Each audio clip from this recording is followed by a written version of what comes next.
where you are. This is a webinar called Changing the Code, Government Data and Digital Entrepreneurship. And we are streaming live for the first time from the Cook County Boardroom in Chicago, Illinois. And I have with me here today, my name is Greg Wass. I'm the Chief Information Officer for Cook County.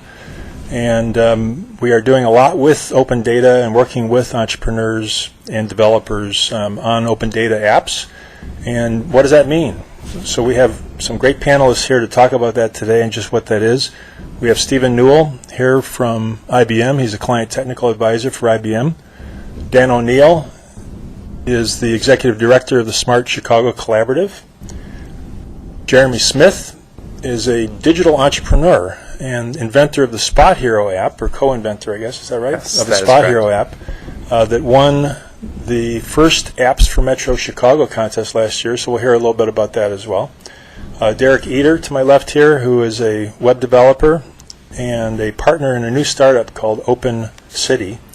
And John Cook, who is Cook County's Director of Capital Planning and Policy and the county's Bureau of Economic Development. So thanks, gentlemen, for being with us today and looking forward to a good conversation. I'm going to start out just with a few notes on open data, and then we're going to go right into a discussion on this. So a little background. Just over a year ago, in this room, the Cook County Board of Commissioners passed, and Board President Tony Preckwinkle signed the county's open government ordinance, one of the first in the country. We produced a report in September of last year, which is on our website at data.cookcountyil.gov, the same place we're streaming this, which is the county's open government plan. And it talks about what we intend to do with open government and open data. This is a vast improvement on the kind of transparency and disclosure that you've seen from government in the past, where there might have been static PDF files on a website. This gets much more into data sets and the usage of data sets by developers and analysts. This week, we're celebrating Open Data Week in Cook County. The county board proclaimed this Open Data Week. It happens to coincide with Global Big Data Week, and we're going to hear about what Big Data Week is as well. And another thing that we're here to celebrate is we recently joined with the City of Chicago and the State of Illinois to launch the largest regional open data portal in the U.S., which is at metrochicagodata.org. So we're here today with these experts from Chicago and Cook County to talk about the current state of open government and civic apps and where we go from here.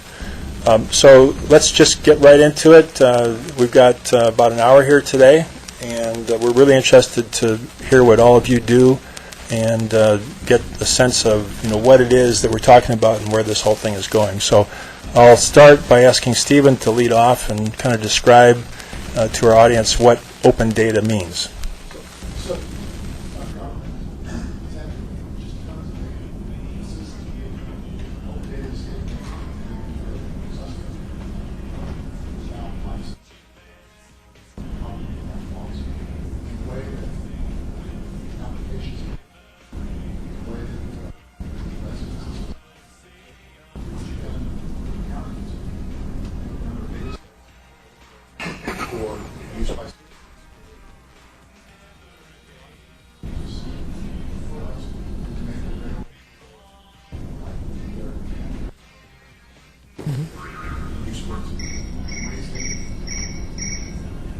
So we know we have Freedom of Information Act. So the FOIA laws have been in place for a while. There's federal FOIA laws and there's state FOIA laws.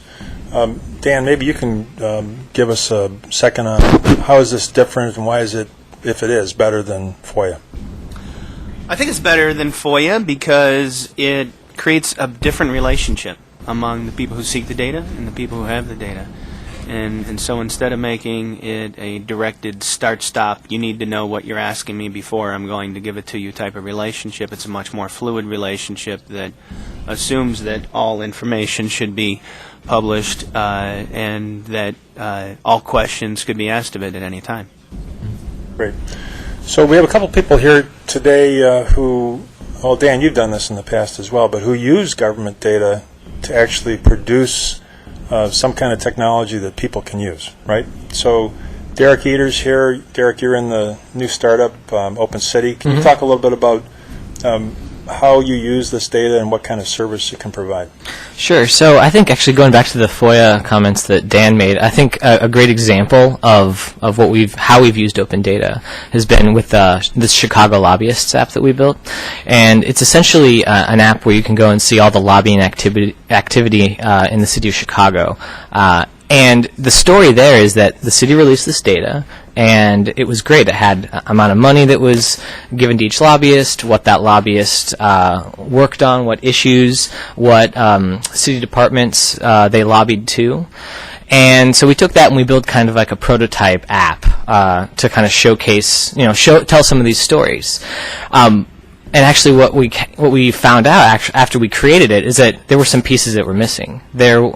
There was the list of lobbyists and how much they got paid, and there were a list of clients that paid them, but there was no actual direct correlation between the two. So we actually, because we have this sort of open government relationship with the city and the county, we actually have a good relationship with Brett Goldstein, who's the CDO of Chicago, and we'd met him before, and we actually he's accessible enough that we could actually reach out to him and say, here's some issues we actually noticed with this data you've released. We have some suggestions on how to improve it. And so we had a meeting, and they took our suggestions, and I think 3 weeks later they actually gave the pieces that we asked for. So that kind of situation doesn't necessarily happen in the FOIA environment. It was more of we asked nicely, and they were more than happy to oblige, and they have the tools and the platform to do it. So it really worked out that way with that story. So Derek, sounds like it's kind of changed the dynamic, at least for developers and working with government and the people who actually create the data. Yeah, and I think there's still a place for FOIA. Obviously, there's some data that is not being published on the county and the city's behalf, right? On their own initiative. There's certain data sets that they would rather publish first just because of ease of process. So FOIA still has its place, but in this case, the city had already released this lobbying data, so they were committed to following through on that and maintaining and even upgrading, improving that data. So again, the county did the launch of the county's site, data.cookcountyisle.gov, last September. So we kind of gave ourselves 90 days from the time that the ordinance passed to get this up and running.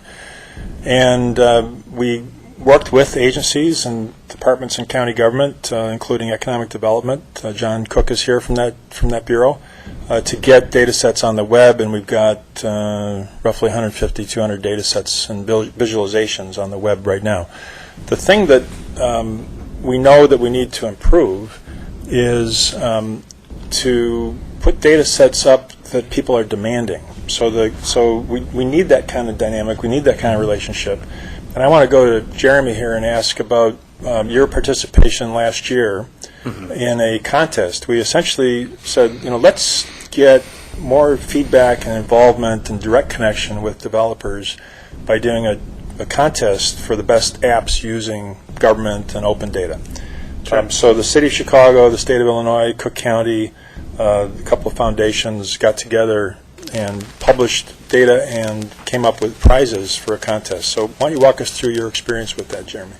Sure, yeah. So my company is called Spot Hero, and what we do is we allow people to find and rent out parking spots online. So we'll work with major operators who have excess inventory. When we were in the earlier days of our business, one of the things that we lacked were a lot of developer resources. So being able to get a good database of the key parts of the city that people go to, whether that's Buckingham Fountain, Sears Tower, all those different places. So we wanted to allow people to have some type of searching ability by specific destination, and so we were able to use city data was to be able to plug that in there. So all of a sudden now people typing in these different landmarks were able to find parking spots nearby.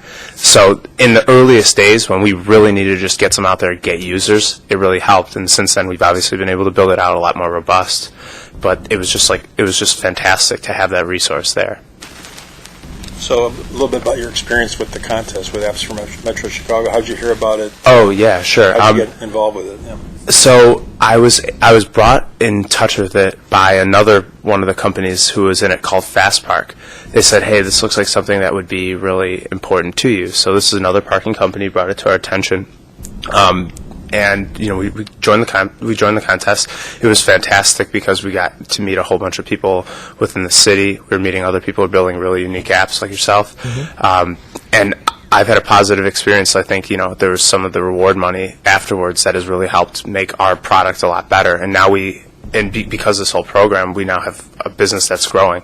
So it's been a fantastic experience so far. I've heard people say that the money is nice, but the publicity is even better. Yeah, definitely. It really it just builds a lot of credibility as to what you're doing. So when you're going forward and talking to other people within the city, other parking operators, they see that, hey, you've been mentioned, this is something that the city of Chicago has put their name to it, that really means something to them. So these companies who are really trying to get at it, trying to make a difference, have something that distinguishes themselves and gives a little bit of credibility. And when you have no resources behind you, that's probably one of the strongest things you can have. So let me turn to John here in economic development and capital planning. So you've heard a little bit about the work that some of the entrepreneurs do in Chicago. I'm guessing that fostering a spirit of entrepreneurship and finding a place for developers to actually do what they do is an important part of economic development for the county. Yes. And we've taken initiative, and we've got a current program, a Commit to Cook program, where we're trying to foster as many opportunities as possible for businesses and entrepreneurs to locate and expand their businesses in Cook County. So we're working on some of the data we talk about, trying to make available potential site locations, and then overlaying those sites with incentives, subsidies, or grants that the Department of Economic Development has available for local businesses, and that we make available through various organizations who can make loans to startups and to existing businesses. And so our effort is to provide additional data on workforce demographics. We'd like to make available transportation and work with businesses to identify potential new clients that may be existing where they're looking at relocating in or within their surrounding area.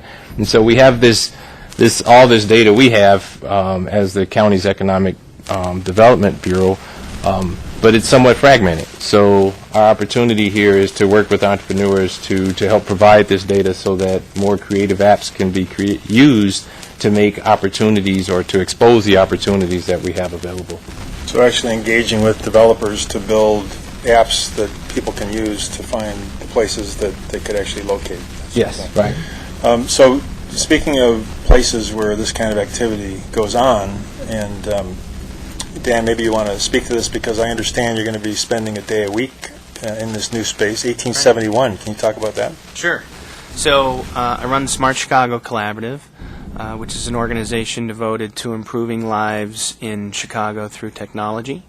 And we work on a whole host of projects, including access to technology, public computer centers, getting broadband adoption in homes and businesses, things along those lines. One of the things we're really interested in is, just like the county and John, as you mentioned, in furthering economic development, is creating and helping develop that infrastructure around data, which is one of the reasons why I'm so glad you convened this meeting, Greg, because it does have a focus on economic development, and I think it shows the maturity of Cook County's data program, because it's exactly where you would want to be. You would want, you obviously spent a lot of time, and you're a leader in publishing data, and you're a leader in helping companies use data.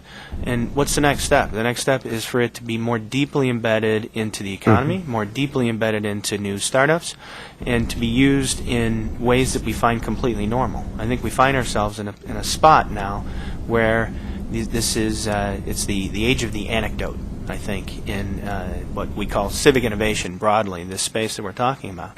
And people come together and they have lots of great anecdotes of a lot of great apps that they made.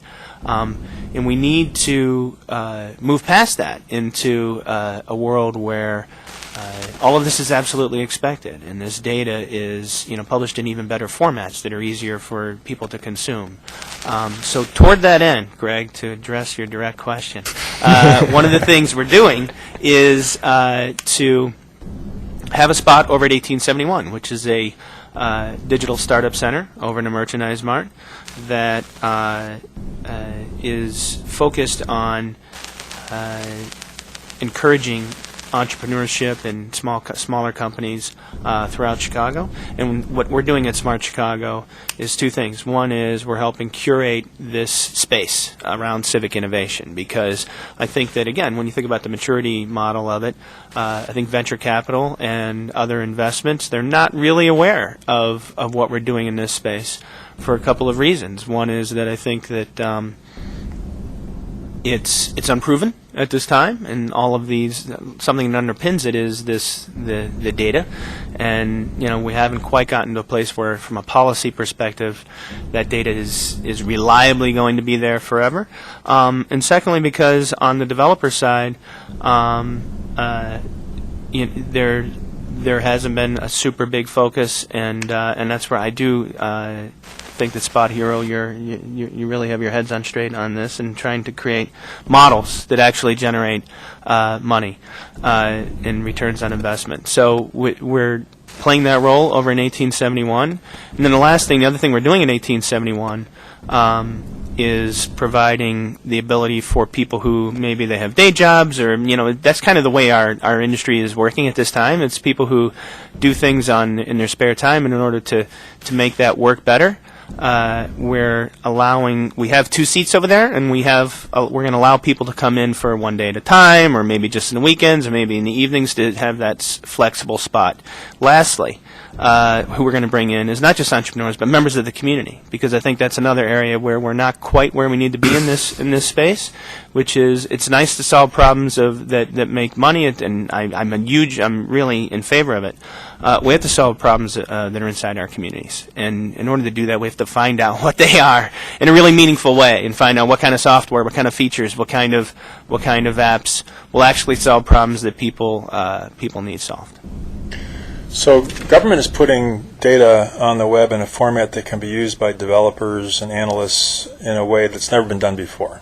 And some of that data is pretty simple. It's aggregate, and the file size might just be, say 6 columns by 100 rows or something like that. But some of that data is really big data. So I want to move the conversation a little bit to big data, which is a term that I've been hearing a lot lately. And I also want to mention that the first ever global big data science hackathon, if that's really true, is this Saturday in multiple cities, and Chicago is hosting one of the hackathons this Saturday, the 28th. And but if you're in London, or if you're in San Francisco or New York, you can go to your own view of the hackathon. The notion here is that we let a lot of developers in many different places around the world at a single data set and create a challenge to build an app or analysis or a new way of doing things around this data set.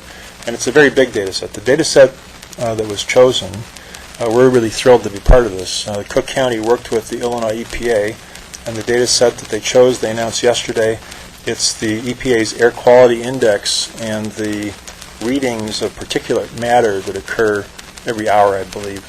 So it's, you can imagine, with all the points where the data is being collected and all of the time that the data is being collected over, that this is a huge, really big data set. It really does qualify as big data. And we're excited that teams from all over the world are going to be involved. So there's a couple aspects to where I want to take this discussion. One is, and again, for the definition, Steve, I think we're going to kind of turn to you to talk about what qualifies as big data and what kind of tools are used to actually work with big data, because I doubt that I can analyze big data with an Excel spreadsheet. I probably need something else to analyze it.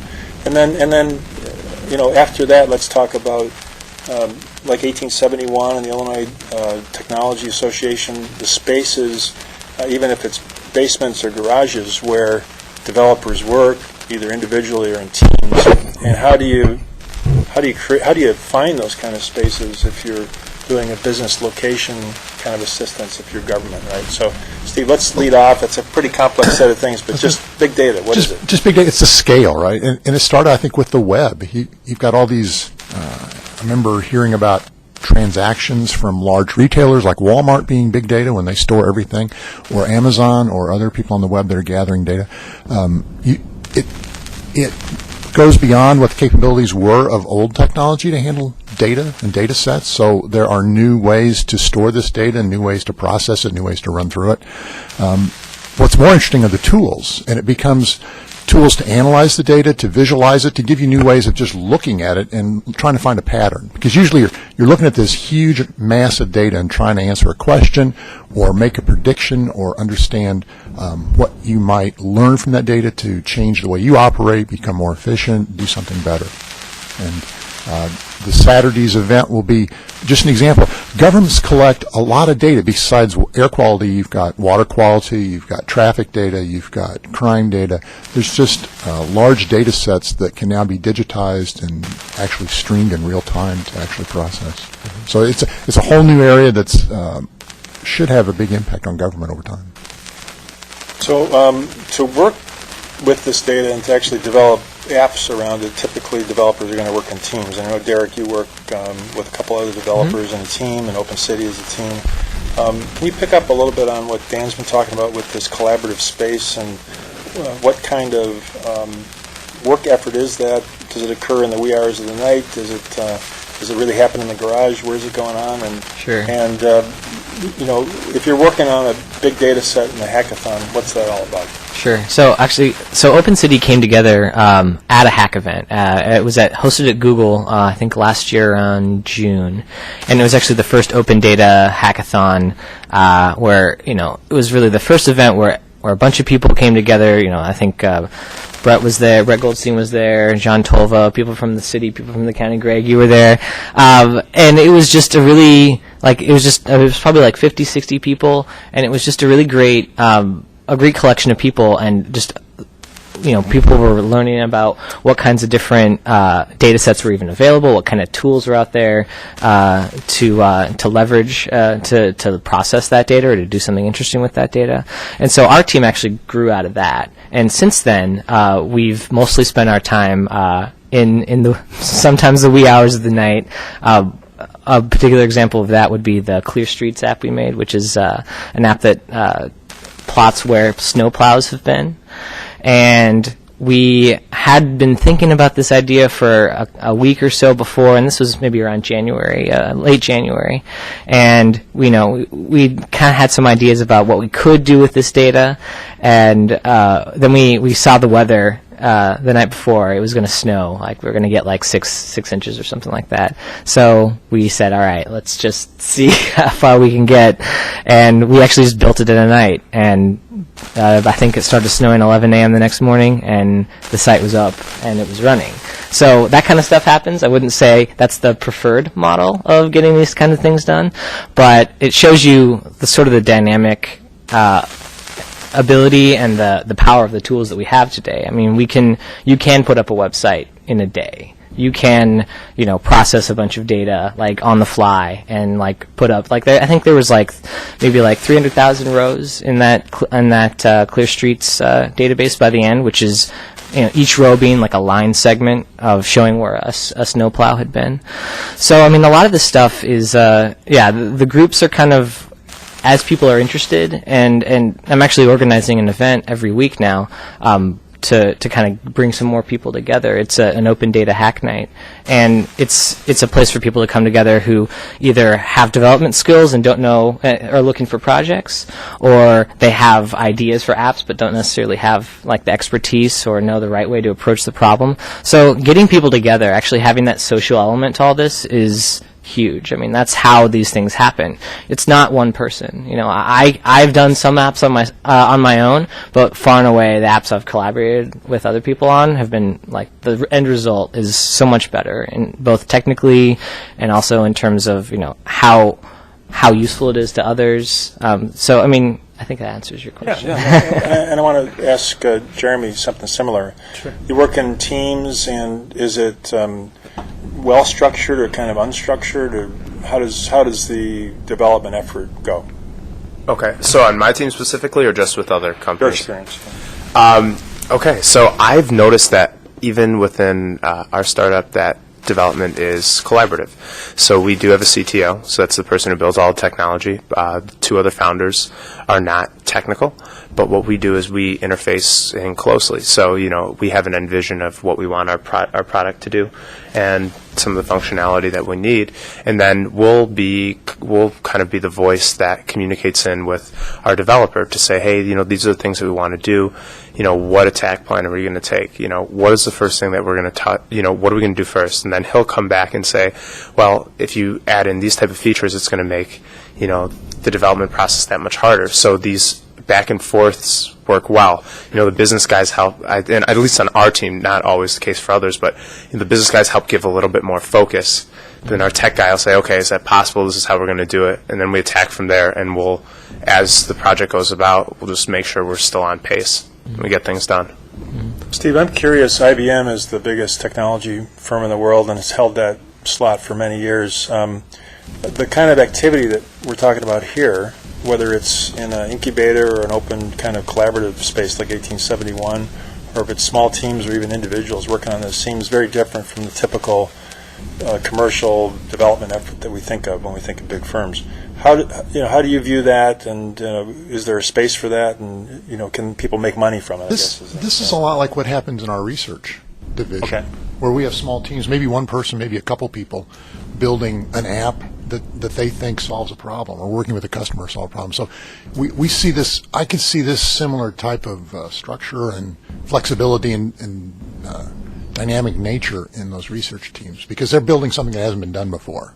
So one aspect of this that interests us, because we're from the government, Sure. is our city's really unique to host this kind of activity, right? So is it important that we're in a city, and that there are things that you can get in a city that attract the kind of talent and the kind of, I guess, challenges and questions that we're looking at here? And Dan, maybe you want to take a crack at that. I think that cities are the ideal sort of model or place for this to happen for a couple of reasons. And again, this is just describing what's already happened naturally here in Chicago and in Cook County, is that you have a confluence of resources and people and types that bring different things to it. One is the government, which brings, enlightened policy and the data itself. Other is philanthropy. As you mentioned, the After Metro Chicago contest, that was a joint project of government and philanthropy, including the MacArthur Foundation and the Chicago Community Trust, of which helped found Smart Chicago Collaborative. And others are the developer community, and we just heard some developers describe how that came about in a sort of natural way. Others venture capital, and we talked about 1871 and the entities that are there. They have a role to play in providing the risk capital that philanthropy. It does come to an end, right? The reach of philanthropy, and the idea of philanthropy is to test out models from a public policy perspective to see if then government and private enterprise can pick up on it. And another is these national trends, right? We talk about if these guys listen to technologies that they use, there are many of them didn't exist a year ago. I know that there's new architectures that are being built like MongoDB and Node.js and Hadoop and all these types of infrastructures that work in big data and for big data sets. And lastly is, again, community. To have an engaged community, and we have it here in Chicago, who are talking about what they need. So, to your point, are cities the right place for that? Yes, because there's all those entities exist, and they exist in the density that are necessary for these clumps to happen. And I think that so those are the resources that we have available. Also, we tend to solve problems that need to be solved. And clearly, in this region, in Chicago, and we've seen in the 2040 to go to 2040 plan, it's set to be a megacity in the near-term future. So we have to find ways to live together better, to find cost savings, to provide services that are essential in the most efficient way. So I think we have the right tools, and we have certainly the impetus to do it. So you mentioned go to 2040, and let's add that the Chicago Metropolitan Agency for Planning was part of the Apps for Metro Chicago too, and has a very substantial data set available on their site at CMAP, right? So John, Dan's talked about why cities are a good place for this kind of activity. Why Cook County and Chicago? I mean, what is it about our metro region? We're not the Valley, right? But we're not New York either. We're unique. What do you see is a totally unprepared question, right? But what do you see as sort of the strengths of our metro region for this kind of activity?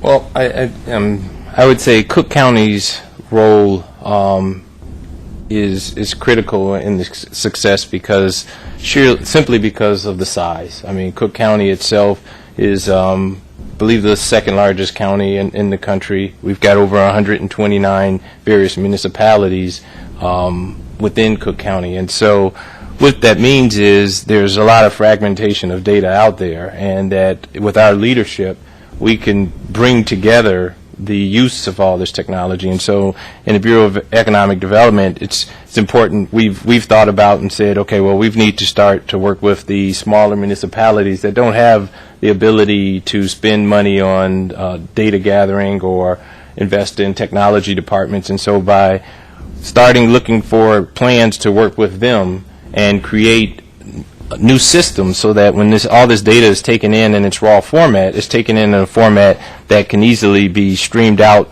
to the marketplace for developers to then, use this data to create new opportunities. So I think the role of government will be to work, or for Cook County will be to work on the aggregation of this data and taking it in a format that we haven't been used to seeing. Usually it's on paper and then it's created into a PDF and that's how it's transmitted electronically, but that doesn't help on the big data side.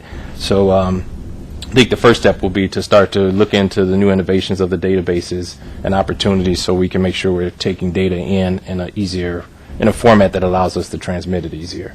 So we've got the context. Dan, you talked about the city, and we have city scale amenities, and we also have city scale problems, but those problems are sort of the raw material of the kind of work that we're doing here, whether it's crime data or health data or whatever. We've got data in abundance, right?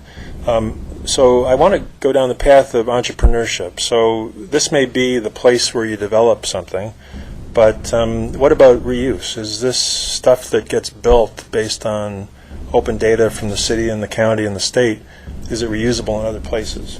Derek? Yeah, I mean, I'd say absolutely it is. There are fundamental challenges to that, though.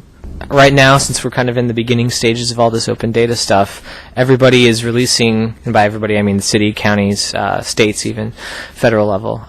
Everyone's releasing data in their own format because it came from a system that was built, probably customized for that particular government or municipality. So to take you can take an app like Chicago Lobbyists, right, which was built based on the data set that Chicago released. You can take that to another city, but there's challenges in that, right? Not every city outputs their lobbyist data in the same way. And that's why, we're in a kind of a unique position, Chicago specifically, because we have all this momentum around open government to sort of set these standards, right? Whoever gets there first kind of can set the standard, right? So we can do that with the lobbyist data if we want. We can do that with crime data. I mean, we can do that with a lot of things. And so I'd say that it's definitely doable, and the challenge exists, but we know how to solve it. So I'm all for, and this is something I think about quite a bit is all right, we've made these apps for Chicago.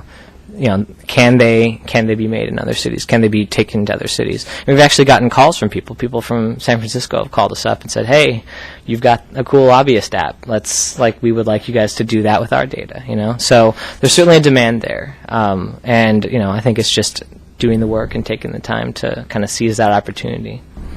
So if you can get 1 million people to buy at $1.99 per, is not too bad, right? It's not bad. So, right. A little bit more about the kind of collaborative workspace at 1871 and the energy that's going into this and this space. I guess I'm wondering if the county's doing all it needs to do to really support this kind of effort, and kind of like to hear from anybody on the subject of what more can we do as government. Same applies to the city and the state, but since we're here in Cook County, ask the question, what can county government do to help enable this better? You've got John Cook from Economic Development, you got me from Technology. Let us have it. Dan. I've got something on that, Greg, and it's to pick up on what Derek was saying about standards. There's an opportunity for the county because it's at the center of a lot of housing data, parcel data, obviously from a tax perspective, recorder of deeds. Those are main activities of the county. And I think that the county has done a pretty good job of trying to make that data. You recently have a new interface into the data, which I think was a good step, because there used to be 2 different websites you had to pull it from. I thought that was great from a user interface point of view and sort of a public-facing point of view. I think we know, certainly you know as CIO, that's pretty popular content out there. People, and it's broadly popular, from title companies to real estate agents and buyers and sellers. It's broadly it's one of those key needs, housing. So I think, to answer your question, what else could the county do? It would be to take a step back, one step, to look at a strategic plan and drilling down maybe into housing and into parcels, and just take a step back and see everything all at once. Because I think that, to our credit, when I say our, I think those of us who are part of this burgeoning movement, we've done what we can. We've done easier things first, like publish data that's uncontroversial, or that you feel relatively comfortable with from an accuracy point of view. And it may be time to do some harder things, and that would be to look at existing relationships that the county has with data providers or data resellers around housing data, around it's a very difficult. I know at the trust, Terry Mazzani, who runs the trust, is also on the Federal Board of Reserves here in Chicago, and even they have a lot of difficulty figuring out how many foreclosures are there in the county? Exactly what is the status of those foreclosures? How is that affecting economic development? And I think there's just not enough bead on that. As we know, there's a major provider. RealtyTrack is a major provider of that data. And I think just taking a step back and saying, what is the overall economic development landscape around housing data? What else could we get out of the data from a broad economic perspective? And take a look at existing relationships, and take a look at how much more we can provide, and what formats that would develop the most, in a long-term perspective, the most businesses that lead to the greatest economic gain for the region. So you're actually saying that if the county and other governments were to release more data on specific topics, and really rich data sources that some of the offices here at Cook County might have, that in itself could lead to economic development? Absolutely. The development of new businesses around the data could take load off of county government itself. Sounds a little bit like government as a platform. There you go. We're going there. John, you taking notes? Yes. So maybe Jeremy or Derek, any reaction to that in terms of what what we can do? I know you don't get asked that question very often, so. Sure. I mean, I have some ideas. First, the one thing I think of is if you want to see these data sets become something real, you've really got to connect with Derek's group of developers. Okay, understanding that community is very difficult because it's fragmented, but like things like the hackathons are a great start because it brings them together.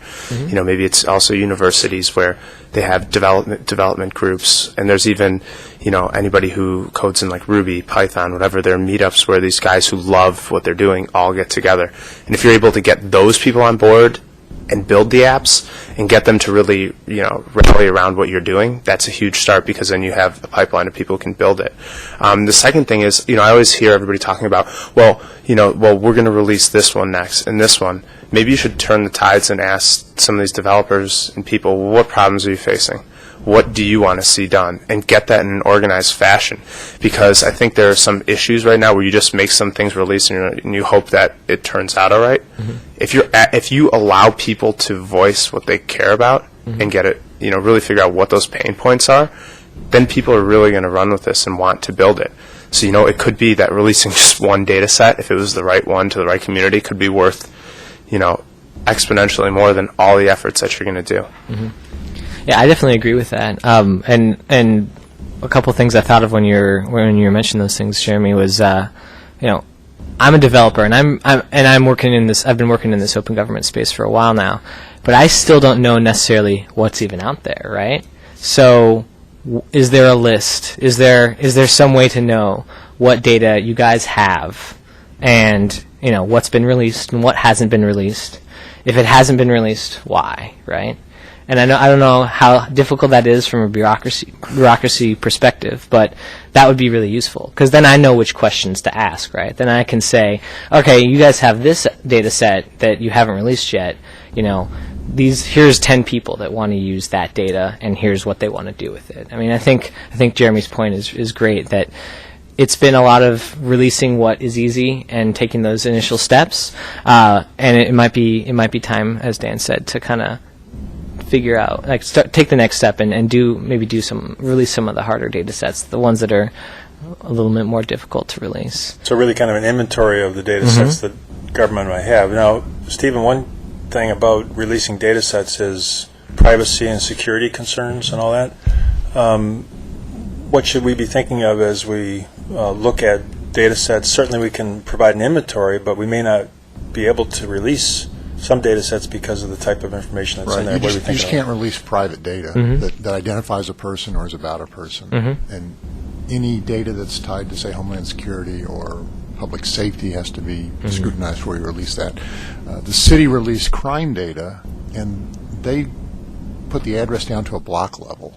So if I have a crime at my house, it shows up in that data set, but it's not with my address, but my 100 North whatever block. So there are ways to get data out there that is usable but doesn't identify the person.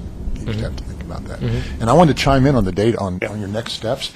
You've got some other data that I don't think's been coming out yet, but public health data, and that gets into the privacy issue, but just of what is being seen in the clinics, what happens in the hospital.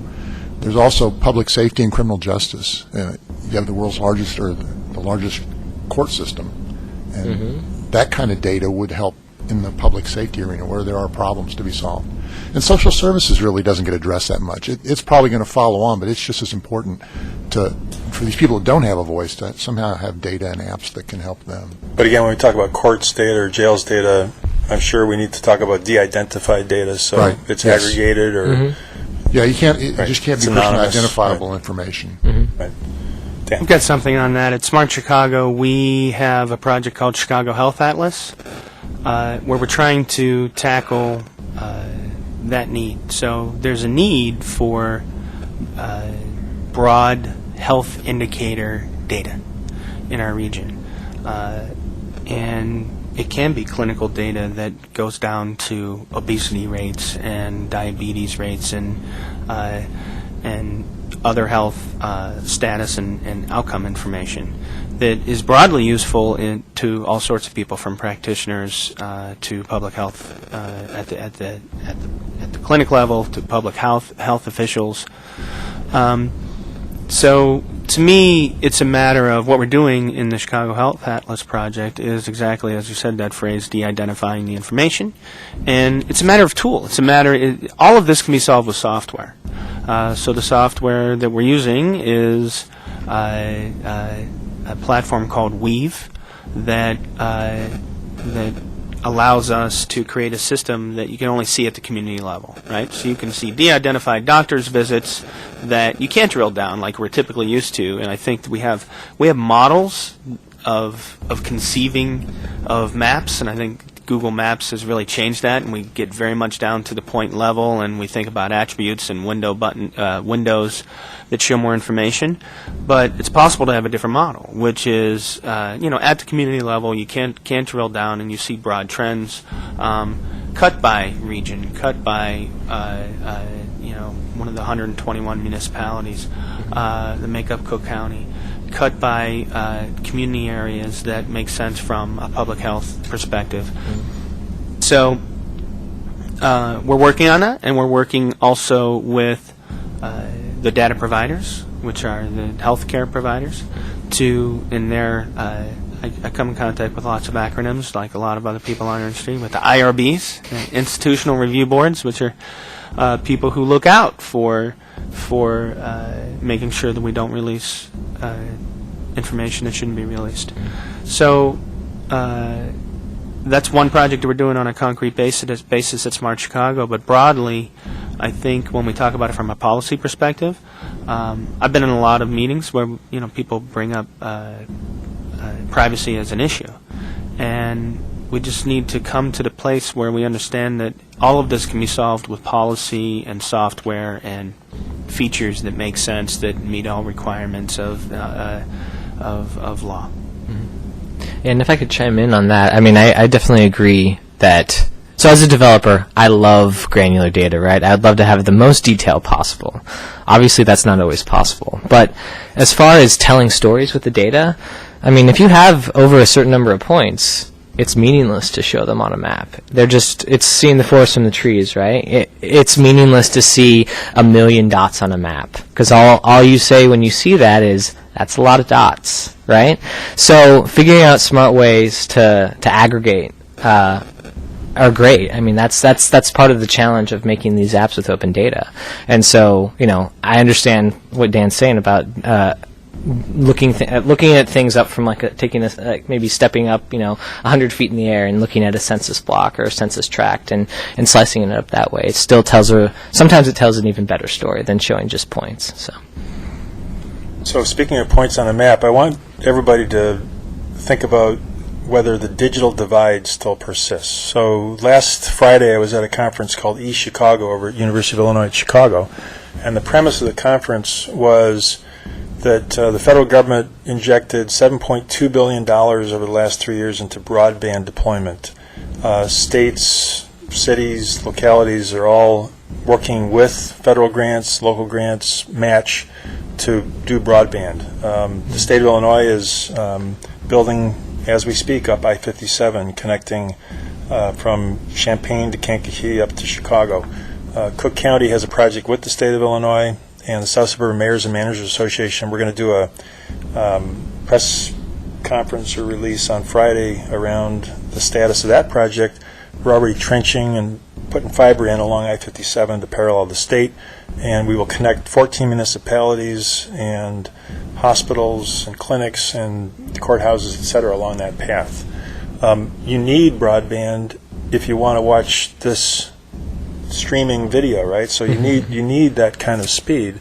And the points on the map, back to the original point, is if you looked at broadband availability and the speed availability around Cook County, an extremely urban county, you're still going to see spots where we just don't have that kind of capability or ability to connect. So there still is a digital divide. We're working on it with a big injection of public monies in the infrastructure space. But I want to bring this back around to development activity and what we've been talking about here.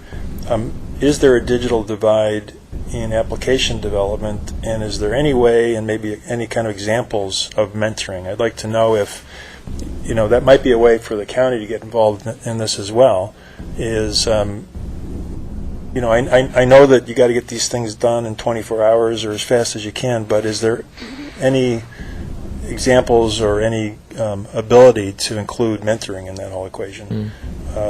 Maybe Dan or Stephen first, So I thought I knew where you were going with that, and I'm glad you went somewhere else. That was awesome. The digital divide among application developers, I think that's wonderful to put your finger on that. I think that it's up to us to make sure that we don't just create another industry that is impenetrable to those who have less resources. So that's the kind of stuff that keeps me up at night, because I think that we've developed over the last couple of years a really nice community of people who are interested in this, but I wonder if we're inclusive enough. I wonder if there are paths to success, if there are paths to even initial inclusion. So we are doing some of that work, some of the stuff I thought you were talking about, the digital divide we've talked about over the last decade. The Smart Chicago is helping spend $21 million of our BTOP, the Broadband Technology Opportunities Program money that's being spent in this region. But what can we do? I think just from a concrete perspective, we have to be as open as possible. I think that we do a lot of outreach, but it goes to the same people. I think that Code Academy is a great example of an organization that is open to all comers.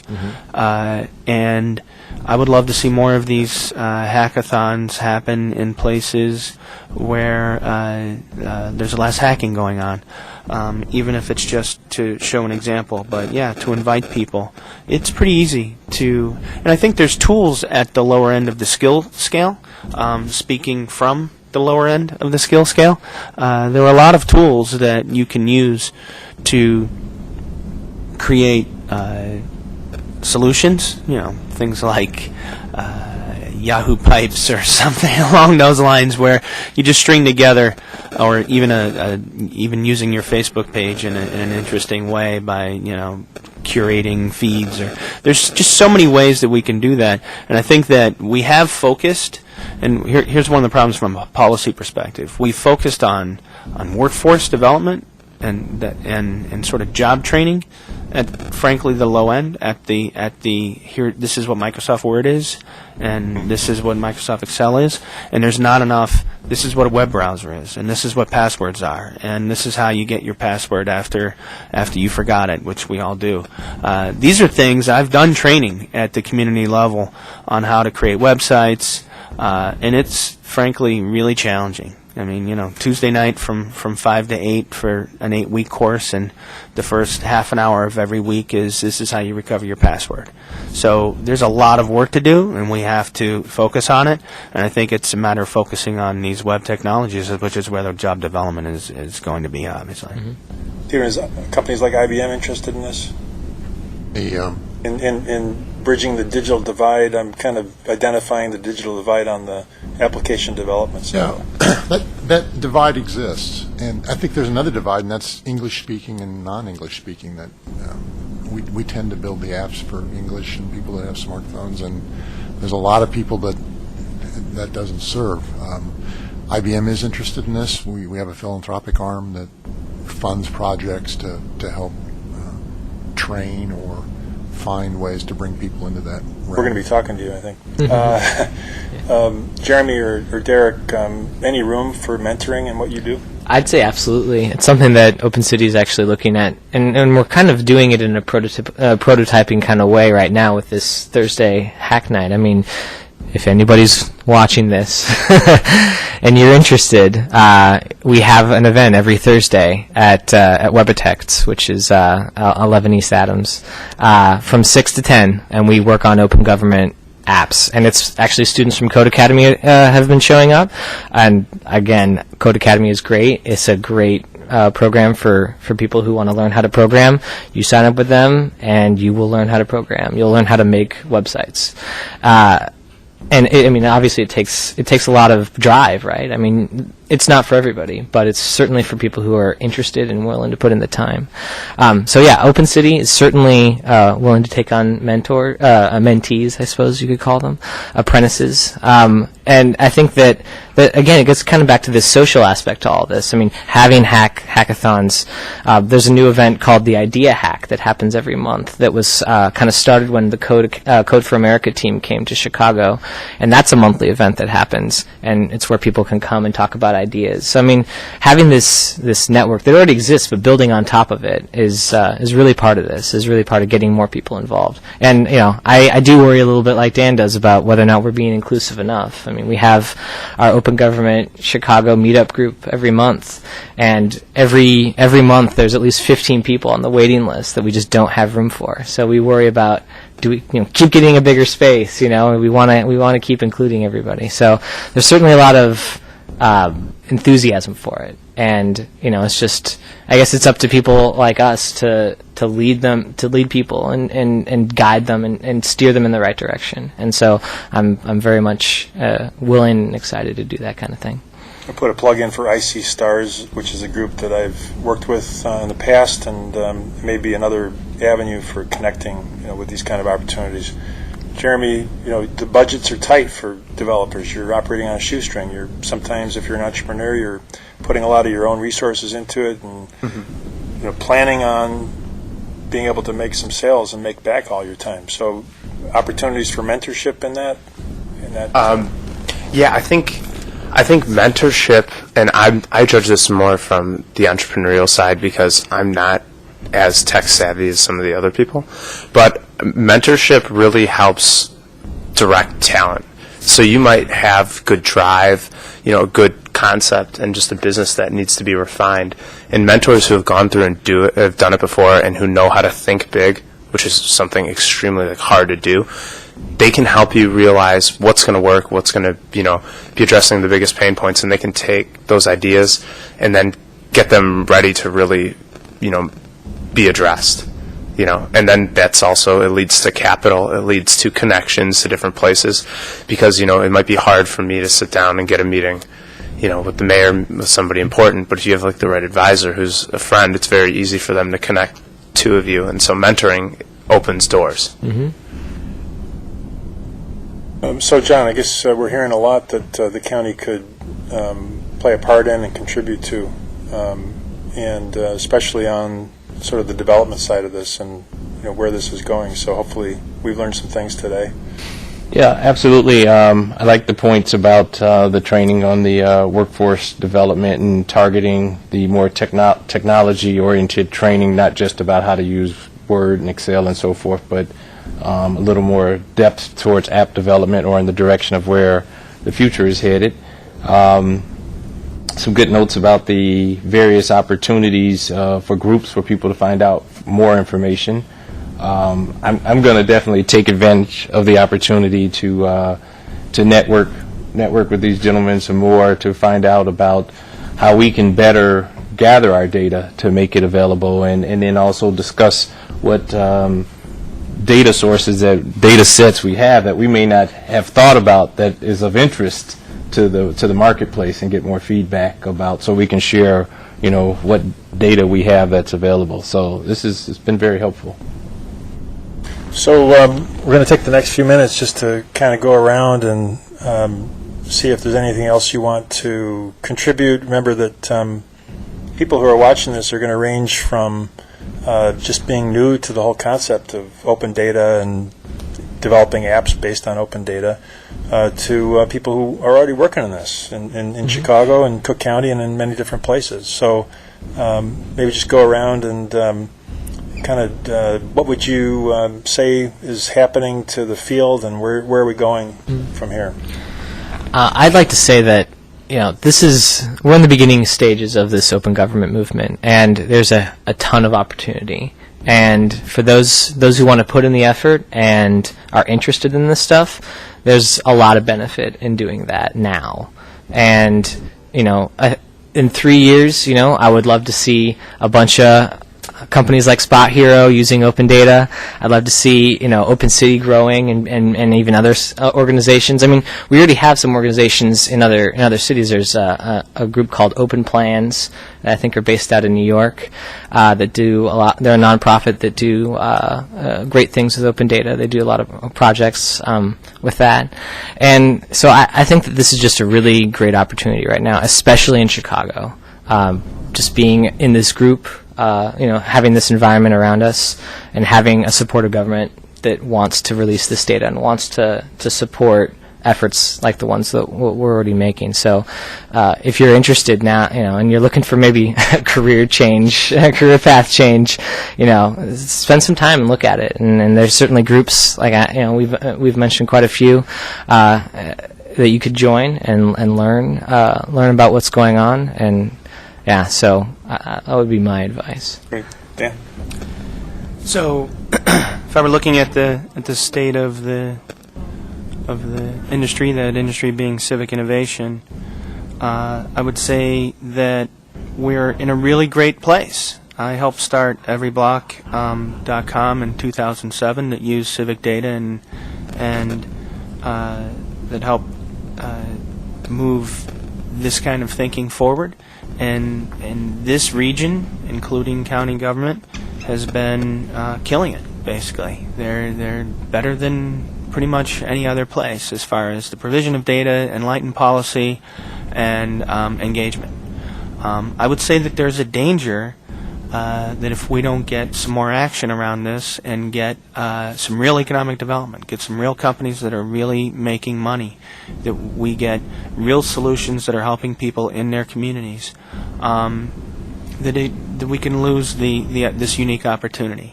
And the Smart Chicago Collaborative was made, it's a relatively new organization, made specifically to help be a center of gravity around this space. We have a lot of opportunities that we publish on our website for employment, for jobs that we're working with. We're very active at this time, so I would encourage people to go to smartchicagocollaborative.org and get connected with us, and call me at 773-960-6045 on my cell phone, and we'll talk about things. All that is going on the website, too. Wow, cell phone plug, wow. Steven, the future. The future. Well, first, the community here is wonderful, and I think that's a lot to do with what the county and the city have fostered, to get people that need something, the people who can do something together. But the future is, if we can get these standards set up, then what you write here can be used somewhere else. Your market gets much bigger. Your ability to make money becomes a lot easier. So that will foster the economic development. And we're starting to see our large corporate customers ask us about open data. Government's way ahead, but we're starting to see the corporate world wonder, what should we be putting out as open? What should we charge for? What could we do in this? Just on that note, last month, Gartner, the research firm, released research notes, 12-page document called Open for Business, Learn to Profit by Open Data. That's music to our ears. Awesome. Jeremy. The closing comments I want to make are more about how people can take action to get involved. And I would say, if you're looking to start a business, create a cool app, start with a problem that you have, and just get at it and try to make a solution for it. So, with Spot Hero, I didn't have any idea how to build a web app, didn't know the steps, but I just had a lot of parking tickets. So that was a good enough start for me to just, be pissed off enough to do something. So if there's somebody else who, has their own issues that consistently bother them or they want to see change, that's going to be the biggest driving factor, and you'll rally people behind it. Great. John, do you see a future for us here? Oh, absolutely. A bright future and a lot of opportunity to share the massive data that the county has available so that opportunities, start to flourish for entrepreneurs.